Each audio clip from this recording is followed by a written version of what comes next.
Surprising news in tonight's Health Alert. A new study claims if you're overweight or even slightly obese, you are actually less likely to die prematurely.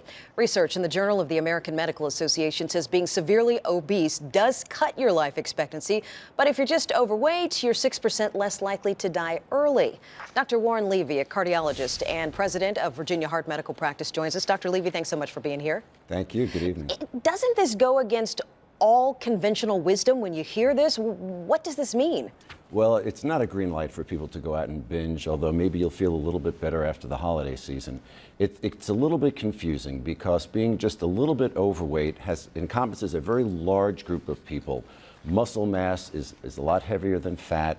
It doesn't speak to body build. It doesn't speak to the other major risk factors that we know cause disease and cause death.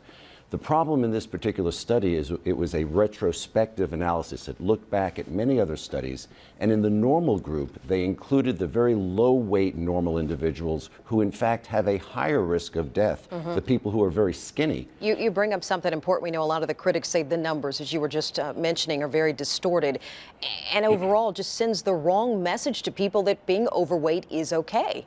Absolute. Being overweight is not okay, and you know that we have an obesity epidemic in this country, which we need to be very aggressive to address. But we shouldn't forget the other risk factors that are the most important ones, the ones that we can control. Don't smoke, watch your blood pressure, know your numbers, your cholesterol, your good and bad cholesterol, and get out and exercise.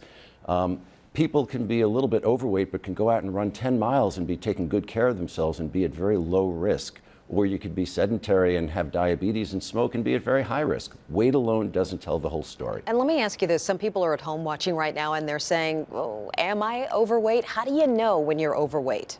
Well, you know, you can go online and you can download the BMI index, and you should be able to find that very easily. And a normal BMI is defined as between about 20 and 25. Most Americans are on the upper edge, and you know, if you're out working out in the gym, you may have a BMI of 26 or even 27, but you're okay. And so you just compare your weight and your height. But as we know, we all come in different sizes and shapes, and weight and height alone clearly does not tell the story. This study points that out, that weight alone is not going to be a predictor of risk, and you need to pay attention to your other risk factors. All right, good advice there. Dr. Warren Levy, cardiologist and president of the Virginia Heart Medical Practice. Thanks so much for coming in. Thank you.